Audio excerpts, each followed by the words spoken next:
Haiyan আল্লাহু আকবার জোরে বলেন। ইব্রাহিম আলাইহিস সালাম কান খাড়া করে বললেন, কে হে? আমার মাবুদের এত সুন্দর প্রশংসা করলাম, আরেকবার শোনাও। আরেকবার ফেরেশতারা বলে, আরেকবার শোনাইব, আমাদের শর্ত আছে। তোমার যে বিশাল বকরির পাল, অর্ধেকটি বকরি যদি আমাদেরকে দিয়ে দাও, আরেকবার শোনাবো। পারলে জোরে আল্লাহু আকবার জোরে বলেন।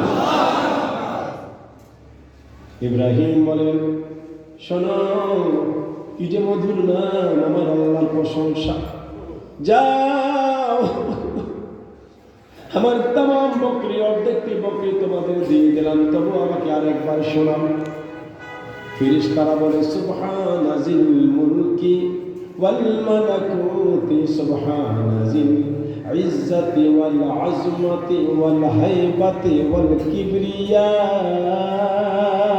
আল্লাহ আল্লাহ আল্লাহ। বন্ধ করে দিচ্ছে। আবার ফেরেশতারা বলে, ইব্রাহিম বলে, তোমার বকরির অর্ধেকটি পান দিয়ে দিলাম, আমাকে আর একবার শোনাও। কি দিবা, কি চাও? কই বাকি অর্ধেকটি বকরি আমাদের দিয়ে দিবা। আবার ফেরেশতারা বলে, সুবহানা জিল মুলকি ওয়াল মালাকুতি, সুবহানা জিল ইজ্জতি ওয়াল আজমতি ওয়াল হাইবাতি ওয়াল কুদরাতি ওয়াল কিবরিয়া। ইব্রাহিম পাগল হয়ে গেলেন, কে তোমরা? আমাকে আবার শোনাও। ফেরেশতারা আবার শোনালে কি দিবা? বকরিতে একটাও নাই, তো সব দান করে দিয়েছে। ইব্রাহিম কই, জাননি আমি আমার আল্লাহর কেমন পাগল, আরেকবার শোনাইলে যদি প্রয়োজন হয় আমার কলিজা কাইটা দিয়া দিব। আল্লাহু আকবার জোরে। ফেরেশতারা বলে, ইব্রাহিম, আমরা মানুষ না, সত্যি আল্লাহ তোমাকে বলেছেন ইব্রাহিম খলিলুল্লাহ। তোমার মন মানসিকতা এত সুন্দর। তিনটা ছেলে, এক নম্বর ওয়াত্তাখাযাল্লাহু ইব্রাহিম খলিলা, দুই নম্বর কাল্লামাল্লাহু মূসা তাকলিমা, দুই নম্বর ছেলের নাম কি? মূসা। যেরকম কিরাম এই কোরআন দিয়া কথা। তিন নম্বর ইয়া ইয়াহইয়া খুযিল কিতাবা বিকুওয়া। তিন নম্বর ছেলেটার নাম ইয়াহইয়া। নাম কি? আল্লাহ বিশ্ববিখ্যাত মুহাদ্দিস ডেকে বলেন, আসেন আপনাকে বাইতুল মুকাদ্দাসে পৌঁছে দেব। আমার উঠে ওঠেন। ওঠেন বলে আপনি তাকায় আছে, ওঠটা বসে গেছে। মহিলাকে, আপনি না মুহাদ্দিস? আমাকে বললেন উঠে উঠার জন্য, বলে আপনি আমার দিকে তাকায় আছেন। আমি যদি পা উঠাই, পর্দানি নষ্ট হয়। জানেন না আল্লাহর ওয়াজ, কুল মুমিনিনা ইয়াগুদ্দু আবসারিহিম। আল্লাহ বলেছেন পুরুষদেরকে বলে দাও নারীদের থেকে চোখটা যেন অন্যদিকে ঘোরাইয়ে দেয়। আল্লাহু আকবার। মুহাদ্দিস, হায় হায় রে, হায় হায় রে, করি কি উপায়, এমন মেয়েকে কেমনে বিয়ে করা যায়? কোরআন ছাড়া কথা বলে না, করছে। ঘোড়া নিয়ে তো উট নিয়ে রওনা। খুশি মুহাদ্দিস আব্দুল্লাহ ইবনে মুবারক আরবি গজল গাচ্ছে আর উটকে চালাচ্ছে। মেয়ে তো হলো কোরআনের পাগল। মেয়েটা বলে, মুহাদ্দিস, আপনি কোরআন না তেলাওয়াত করে কবিতা কেন পাঠ করেন? ওয়ামা আল্লামনাহু আশ-শি'রা ওয়ামা ইয়ানবাগী লাহ। আপনি কি জানেন না আল্লাহ আল্লাহর বন্ধুরে কবিতা শেখায় নাই? কবিত্ব আল্লাহর বন্ধুর জন্য শোভনীয় নয়। ফাকরাউ মা তায়াসসারা। আপনি আল্লাহর কোরআন তেলাওয়াত করেন আর ওকে আপনি চালান। পারলেন জোরে আল্লাহু আকবার বলেন। মুহাদ্দিস আব্দুল্লাহ ইবনে মুবারক সর্বনাশ।